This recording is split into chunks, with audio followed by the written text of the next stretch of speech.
আসসালামু আলাইকুম। আপনাদের ইংল্যান্ডে যাদের টেকওয়ে রেস্টুরেন্ট বা গ্রোসারি শপ রয়েছে তাদের উচিত আমার সাথে কন্ট্যাক্ট করা।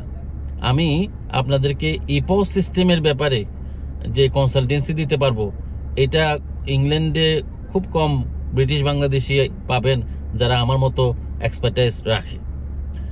আমার সাথে ইংল্যান্ডের কম করে হলেও 7 থেকে 8টা কোম্পানির, ইপোস কোম্পানির সবচেয়ে বড় বড় কোম্পানির পার্টনারশিপ রয়েছে।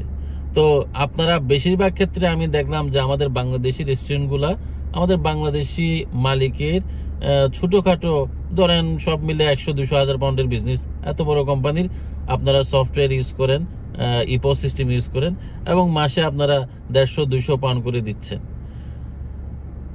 ইপোস ধরেন আমার কাছে এমন কোম্পানির সাথে পার্টনারশিপ আছে যারা আপনাকে ইপোস এবং কার্ড মেশিন 55 পাউন্ড থেকে দিবে, 55-65 এর মধ্যে দিতে পারবে। আবার এমন ইপোস কোম্পানি আছে যারা 110 পাউন্ড চার্জ করবে। মোস্ট অফ দ্য কেসেস আপনারা যে ইপোস সিস্টেমটা ইউজ করেন, যে কম্পিউটার সিস্টেমটা ইউজ করেন, just product scan, grocery shop হলে খালি প্রোডাক্ট স্ক্যান করে ক্যালকুলেটরের মতো কাস্টমারের কাছ থেকে টাকা নেওয়ার জন্য ইউজ করেন।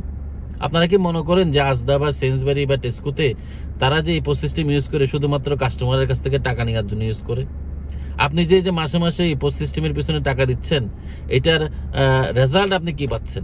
আপনি যদি কোনো একটা কিছুর পিছনে 50 পাউন্ড ইনভেস্ট করেন, রিটার্ন যদি আপনি 500 পাউন্ড না পান, আপনি তাহলে কিভাবে ভালো ব্যবসায়ী হলেন? এটাকে বলা হয় ইপোস সিস্টেমটা ইউজ করে ডেটা অ্যানালাইটিক্সের জন্য, আপনার অপারেশনাল কাজের এফিসিয়েন্সির জন্য। আমি অনেক গ্রোসারি শপে গিয়ে দেখি সে ঘুরে ঘুরে ঘুরে ঘুরে লিখতেছে কাগজ কলম নিয়ে, অর্থাৎ ইনভেন্টরি, তার কি কি জিনিস আছে, কি কি জিনিস নাই, কি কি জিনিস তার ক্যাশ এন্ড ক্যারিতে গিয়ে কিনে নিয়ে আসতে হবে। আমি তাকে জিজ্ঞেস করলাম, ভাই তোমার এই যে ইপোস সিস্টেম, তোমার এখানে 10টা চকলেটের বার রাখা আছে, এখান থেকে যদি একটা চুরি হয়ে যায়, অথবা তোমার স্টাফ যদি একটা চুরি করে ফেলে, অথবা তোমার স্টাফ বিক্রি করে ক্যাশ টাকা নিয়ে তার পকেটে নিয়ে যদি চলে যায়, তুমি কিভাবে জানবা? তুমি তো জানার কোনো উপায় নাই। তো তোমার ইপোস সিস্টেম তোমাকে বলে দিবে যে আমি 10টা চকলেট আমার শেলফে ছিল, আমার 5টা বিক্রি হয়েছে, আমার শেলফে 5টা আছে, আর আমার এক ক্লিকে বলে দিব আমার 5টা কিনা লাগবে।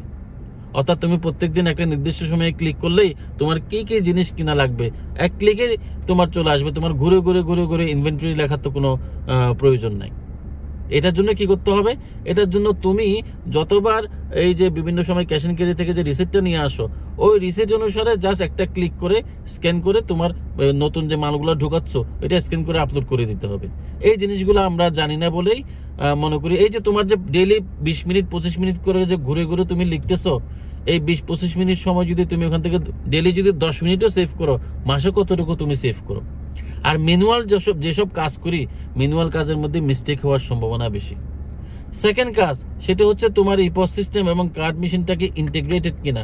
ইপোস সিস্টেমে 20 পাউন্ড দেখাচ্ছে, তুমি তোমার কিউর মধ্যে 5 জন লাইনের মধ্যে আছে, তাড়াহুড়োর মধ্যে তোমার স্টাফ যদি 200 পাউন্ডের জায়গায় 20 পাউন্ড লেখে, জিরো একটা যদি না লেখে এবং খেয়াল না করে, তোমার তো ওখানে 180 পাউন্ড 190 পাউন্ড তোমার লস। তোমার ইপোস এবং কার্ড মেশিনটা ইন্টিগ্রেটেড কিনা।